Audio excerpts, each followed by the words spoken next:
চলুন রাতের খাবারটা তৈরি করতে করতে আপনাদের সাথে কিছু কথা শেয়ার করি। তবে আমি যে কথাগুলো বলবো সেগুলো মূলত কবি শ্রেয়সী সরকারের লেখা। ওনার লেখা আমার বরাবরই খুব পছন্দের, তবে আজকে যে লেখাটা আপনাদের পড়ে শোনাবো সেটা একটু বেশি পছন্দের। আশা করি আপনাদেরও খুব ভালো লাগবে।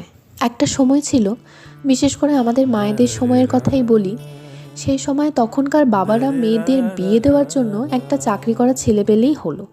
সেই ছেলে কানা হোক, ল্যাংড়া হোক, যাই খুশি তাই হোক না কেন, ডুমুর আর মাকাল ফলের পার্থক্য কিন্তু সেই সময়কার মানুষ বুঝতো না।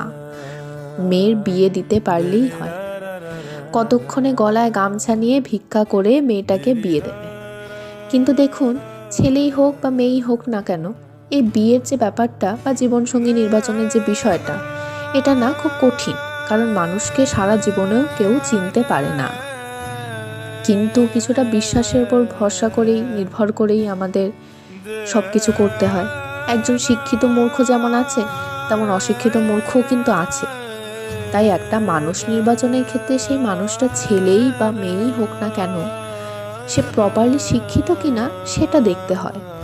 আর তার সাথে দেখতে হয় যে বাড়ি থেকে মেয়েটা আসবে বা ছেলেটা আসবে, সে বাড়ির মায়ের ব্যবহারটা কেমন। কারণ দেখুন, রুগ্ন গাছের ফল কোনোদিনও ভালো হয় না। গাছ ভালো হলে তার ফলও ভালো হয়। একটা মানুষের নির্বাচনের জন্য আজকে আমার 5 লাখ টাকা আছে বলে তাকে আমার দ্বিগুণ টাকা থাকতে হবে, সেই দিক দিয়ে কোনোদিনও মানুষ নির্বাচন করা যায় না।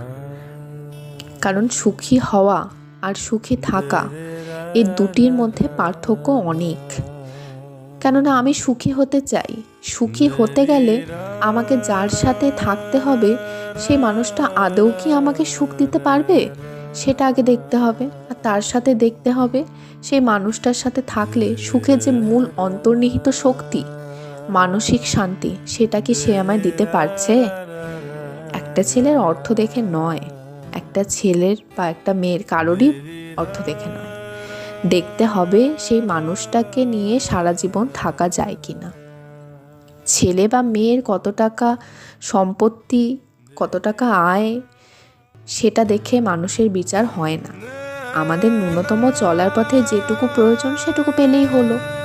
অধিক প্রত্যাশা আর অধিক ব্যয় জীবনকে একদিন না একদিন নষ্ট করতেই পারে।